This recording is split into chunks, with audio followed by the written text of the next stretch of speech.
Here we go, y'all. President Trump has officially been impeached in the House of Representatives. I want to go through some of the information on that with you. Now, tonight we have a Democratic debate, and I'm going to do a show tomorrow that's like a breakdown show, but also probably do some regular stories as well, since there's so much going on in the news, on top of the debate that I'll be breaking down tomorrow. So, but I did want to do a special little segment here on impeachment because it is official. President Trump was impeached through the House last night. So, let me give you the breakdown, the vote counts here. It says House impeaches Trump on 2 counts. On mostly party line votes, the House of Representatives passed 2 articles of impeachment against President Donald Trump. And then we have here Article 1, abuse of power. And you could see 230 voted yes, that he's guilty of abuse of power, and 197 voted no. There were 3 people who didn't vote, and you could see the partisan breakdown here. You have basically 229 Democrats voted yes, only 2 of them voted no. 1 of them voted present, 1 of them didn't vote. By the way, the present vote is Tulsi Gabbard. We're going to talk about her in a second and her vote. Now, Republicans, pretty much as predicted, 0 Republicans voted yes for impeachment, 195 voted no, 0 voted present, and I guess 2 didn't vote. Independents, that 1 independent who voted yes is Justin Amash, who used to be a Republican, and he recently said, no, now I'm an independent, and so he voted with the Democrats. That's unsurprising because impeachment was like the main issue as to why he left the Republican Party in the first place. He's kind of like a libertarian-leaning Republican. Then we have Article 2, which is obstruction of Congress. This one's interesting. You have 229 voted yes, 3 didn't vote, 198 voted no. Now, Democrats, again, 228 voted yes, 3 voted no. 1 of them voted present. Again, that's Tulsi Gabbard, and then 1 didn't vote. Republicans held the ranks again. 0 voted yes on the obstruction charge. 195 voted no. 0 voted present. 2 didn't vote. So that's the breakdown, the vote breakdown. When it comes to impeachment. Is there anything surprising here? Not really. I'm not too surprised by this. I'm not surprised by, 2 Democrats breaking rank and voting no. I'm not sure who they are, by the way. If you guys know, just put that in the comment section below. Tulsi voting present, I guess that's, mildly surprising, but not really. I'm going to tell you guys how I would vote at the end of this, but I'm definitely not surprised by the Republicans, totally holding ranks here, because what you have to understand is, let's say Trump was actually impeached, and in the case in the Senate, which is inconceivable that he's, impeached through there, too, and he's removed, they would be voting for the utter destruction of the Republican Party. They're not going to vote to, absolutely destroy their own party. It's just not going to happen. So, this isn't too surprising here, but this is the 3rd time in U.S. history that impeachment has gotten through the House, so it's a big deal nonetheless. So now here's Tulsi Gabbard, and she's going to explain why she voted present for both articles of impeachment. Throughout my life, whether through serving in the military or in Congress, I've always worked to do what is in the best interest of our country.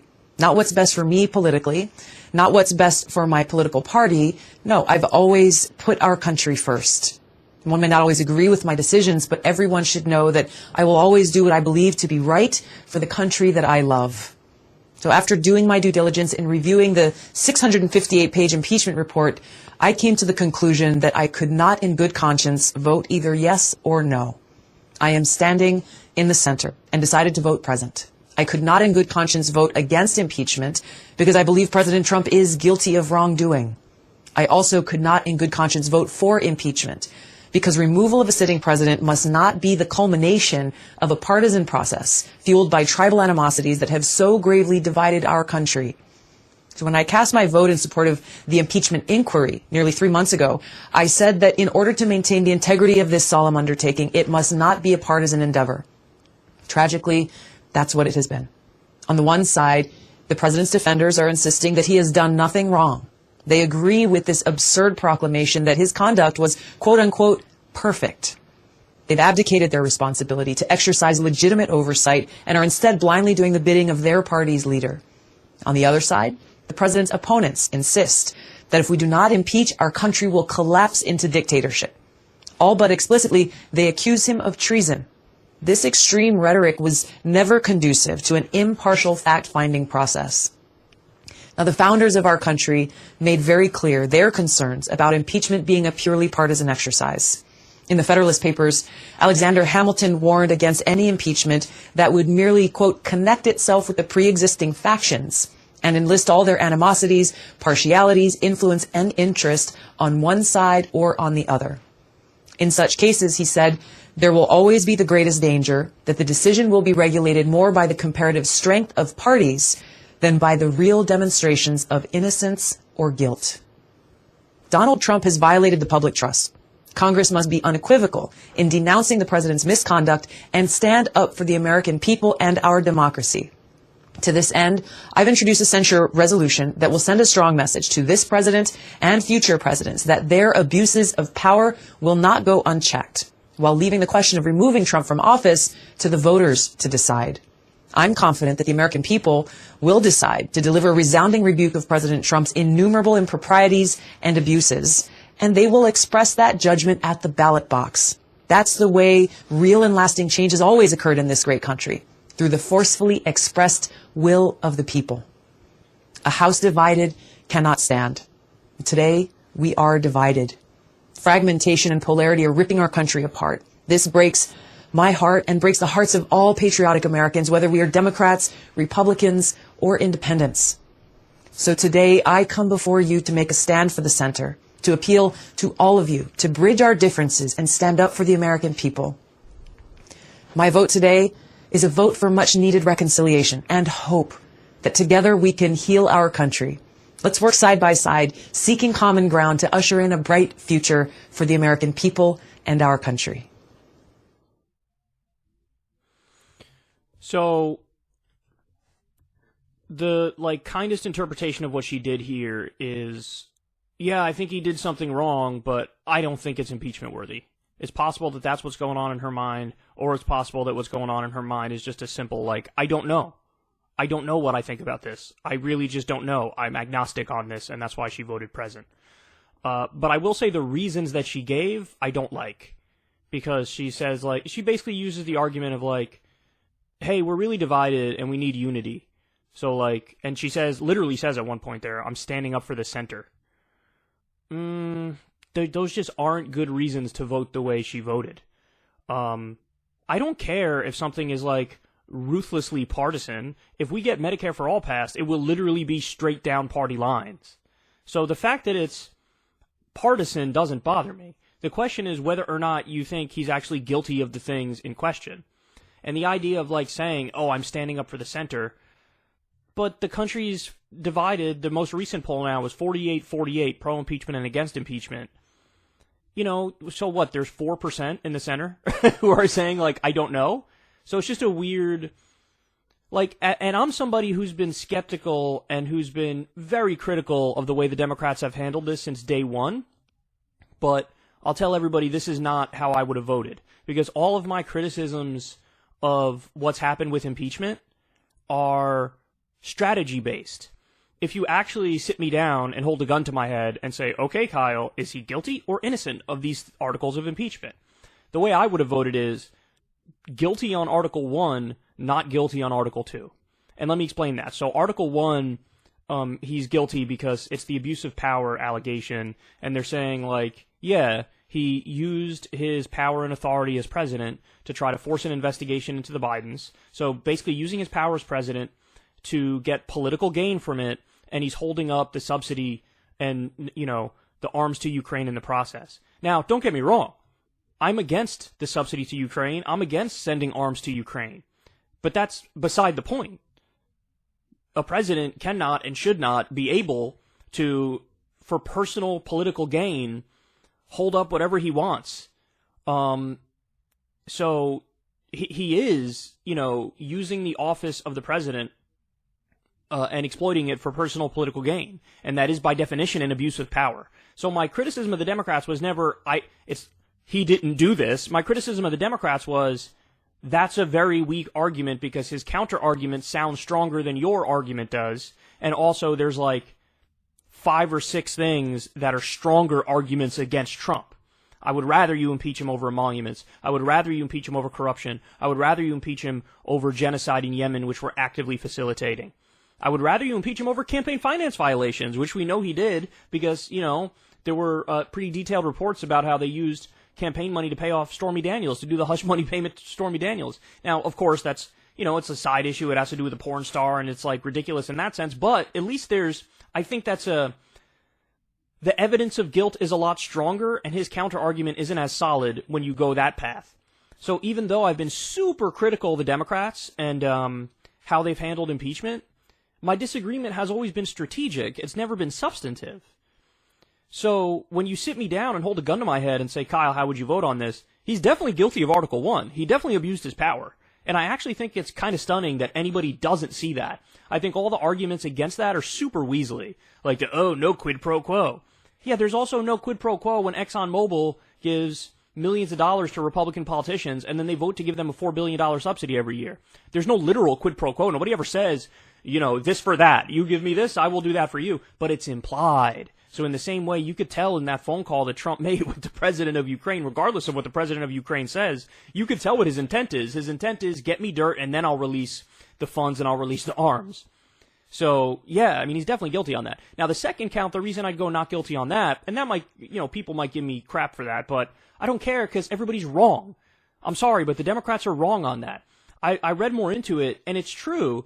It's not that he's saying, I'm not going to partake in this impeachment inquiry, full stop, in which case that would be obstruction of Congress and their inquiry.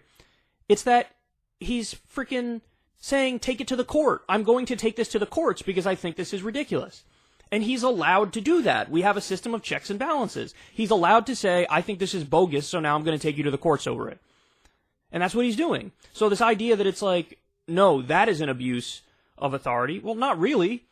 He doesn't agree with the impeachment inquiry, but it's not like he's saying, I'm totally checking out and not going to be involved in this at all. He's saying, we're going to take it to the courts. Now, if the courts say he has to comply, then he's going to comply. Or at least that would be his only option when it gets to that point. And there's no reason to believe he wouldn't comply at that point if the courts rule against him. Because, for example, he's had to pay money. Trump University is a fraud. And he had to pay, money to people who were defrauded. And he paid that money. So, it's just a weird thing. And by the way, if this article of impeachment was obstruction in regards to the Mueller report, then I would have voted guilty because even though I have massive problems with the Mueller report, there's no doubt that he actually obstructed that investigation, but this article of impeachment is not about the Mueller report. It's about, he's not complying with the impeachment inquiry in Congress. Yeah, but he's taking it to the courts, and he's allowed to do that. So I think that that's a really silly article of impeachment from Democrats, and on that one I'd vote no. But bottom line is, guys, I'm, actually answering the question. Whereas I think what Tulsi's doing here is just copping out and saying, I don't know. Now, I'm more sympathetic to that position than anybody because I've had very nuanced takes on impeachment, but ultimately it is just kind of like a cop-out and saying, I don't know. And, I don't think her reasoning was good either, we need unity. What if, can you say that when we're pushing for Medicare for all and it's a rigid partisan vote? No, I can't vote for this because I need unity. What? No, if something's partisan, it is not by definition bad. Something can be partisan and good, or something can be partisan and bad. And saying I'm standing up for the center, I don't know, man. That's a little bit cringy. So yeah, that's my take on her. But I will say this in her defense, the over-the-top outrage at her is a little ridiculous because there are some Democrats who voted no, and she's getting more heat than the Democrats who voted no. So it's possible super principled, or it's possible it's a little bit of a political calculation that's backfiring a little bit. But I wouldn't have voted president. I would have voted he actually did obstruction. He actually did abuse of power because he did. But he actually didn't do obstruction of the investigation because he's just taking it to the courts and he's allowed to do that. Now, the final point I'll make here, and this is a curveball for everybody on impeachment. This is really interesting. So, impeachment standoff as House and Senate battle over next step. A trial of the president can't begin in the Senate, until it receives the abuse of power and obstruction measures passed by the House on Wednesday. So NBC News goes on to say here, Republican and Democratic leaders in Congress went toe-to-toe on Thursday as a standoff unfolded over the next steps in President Donald Trump's impeachment. Speaking to reporters, House Speaker Nancy Pelosi, who must send the two House-passed articles of impeachment to the Senate before a trial of the president can begin, said she had no intention of taking action until she heard from Senate Majority Leader Mitch McConnell about his plans. About this plans. Okay, that's weird. Pelosi said she will move forward when we see the process set forth in the Senate. Earlier, McConnell said Pelosi may be too afraid to send the articles of impeachment to the Senate. Speaking with CNN Representative Jim Clyburn, one of the highest-ranking House Democrats, said delaying the articles was necessary because McConnell made very clear he won't be fair and that Democrats may hold onto the articles and not give them to the Senate for as long as it takes to ensure a fair trial. Until we get some assurances from the majority leader that he is going to allow for a fair and impartial trial to take place, we would be crazy to walk in there knowing he set up a kangaroo court, he said. So this is fascinating, and let me explain why. You guys know I've been very critical of the Democrats and how they've handled this every step of the way. Because, obviously, this is going to die in the Senate. It's a question as to whether or not it dies in the Senate quickly, or the Republicans say, let's have a long trial and drag it out and call witnesses and bring Hunter Biden and bring Joe Biden and, let's really go at it here. Let's really make a big show of this. Now, I think what's better for the Democrats is a shorter impeachment, because I think the longer that impeachment goes, the Republicans are going to hammer Hunter Biden and hammer Joe Biden and paint them as immensely corrupt, because they are that. And I think that ultimately, with the Bidens being hammered and with Trump ultimately being acquitted, that could drive Trump's poll numbers up. And you'll see the Bill Clinton effect, where after Bill Clinton's impeachment died in the Senate, his approval rating went up massively. So that's been my criticism of the Democrats. But this Jiu-Jitsu move is actually sort of low-key the best thing the Democrats could have done. And I'll tell you why. By not sending the articles of impeachment to the Senate, it's permanently in limbo. And if it's permanently in limbo, what that means is every day you get articles written, and every day you get Democrats saying, Trump is impeached, Trump is impeached, Trump is impeached, Trump is impeached, Trump is impeached, Trump is impeached, Trump is impeached, Trump is impeached. There'll be 1,000 articles, Trump impeached, Trump impeached, Trump impeached, Trump impeached, Trump impeached. And all of the headlines are nonstop going to be, he's impeached, he's impeached, he's impeached, he's impeached, he's impeached. And Trump is melting down as we speak. I mean, he's on Twitter going off like he usually does. But it sounds particularly desperate now because he, no matter what he says, he doesn't want to be impeached, because I don't think he's some sort of grand chess master or anything and he sees the whole board. No, he definitely didn't want this. He didn't want this stain on his name. So the fact that it's not being sent to the Senate means it's not being acquitted. And Trump wants it to be acquitted now that he was impeached in the House. So what's the best thing you could do in that scenario? Just have permanent gridlock. Have permanent gridlock. It would be good if it never went to the Senate. If it never went to the Senate, then the only thing that would happen is everybody would talk about, oh, he was impeached, he was impeached, he was impeached, he was impeached, he was impeached. And with that being the national conversation, his poll numbers will dip down, I think. The only way his poll numbers bounce back up is if what happens? Well, if the Republicans go on the offense against Joe Biden and Hunter Biden, and if he gets acquitted. Now, if it goes to the Senate, he's 100% getting acquitted. So why would the Democrats rush to send it to the Senate? Knowing he's going to get acquitted, which makes it likely his poll numbers will go up, knowing Joe Biden is going to get hammered, knowing that, they're not thinking about this, but the fact that Elizabeth Warren and Bernie Sanders would be off the campaign trail if it was a long impeachment, that's terrible for Bernie and that's terrible for Elizabeth Warren. And by the way, that's good for the corporate Democrats. It's good for Buttigieg and it's good for Buttigieg and probably Bloomberg at this point, who's surged massively to be just behind Buttigieg. Those are the ones who would benefit if there was a long Senate trial on this. But with impeachment being in permanent limbo, this is actually a little bit of a jiu-jitsu move that could work. But we'll see what happens. If this ends up getting sent to the Senate actually relatively quickly, well then, again, my original prediction of impeachment is right back on track, because my original prediction is that once Trump is acquitted in the Senate, his approval rating goes up. But if Nancy Pelosi is somehow listening to this, what I would advise her to do is just don't send it to the Senate at all. Just don't send it. Because if you just don't send it, then he never gets acquitted. And if he never gets acquitted, he never gets that bump in the polls. So, low-key, if this is like the Jiu-Jitsu move that she planned here, which is like, okay, we're going to pass it through the House, but then we're just going to sit on it forever, that's sort of gangster. And I'm not one to give Nancy Pelosi credit. Everybody knows that.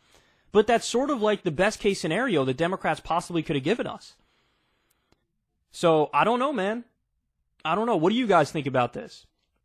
But yeah, if they just sit on this permanently, and actually it's interesting because she's kind of like flipping the Mitch McConnell playbook right back on McConnell. Because McConnell's whole thing with all the Democratic bills, he's holding up like 400 Democratic bills, right? He also held up, Merrick Garland. He never scheduled the vote and allowed the vote on Merrick Garland for his Supreme Court nomination. So that's McConnell's political jiu-jitsu, and he's nasty with it, man. Like, he's a political evil genius, and he gets stuff accomplished for the Republicans. But Pelosi, if she continues to sit on this and just doesn't send it to the Senate, that low-key is the best situation for Democrats from here on out if she were to do that, and if she were to stick by that. And if she somehow calculated that, like, oh, this is the way to go, then that's kind of on point. But I don't know if that's actually her calculation or if she actually is just saying, like, no, tweak the rules a little bit, and then we'll send it off to the Senate. But we'll see. My advice would be sit on these articles forever. Don't ever send it to the Senate, because if you do send it to the Senate, it's going to die, and that's going to help Trump. So just keep sitting on it permanently. So anyway, that's your breakdown of impeachment.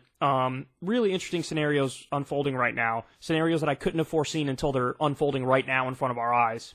But anyway, we'll have a Democratic debate tonight. I'll be live tweeting a Democratic debate, and then tomorrow we'll have a show, and it'll be a breakdown of the Democratic debate, and it will also be some other stories as well. So there you have it, everybody. Donald Trump officially impeached in the House of Representatives.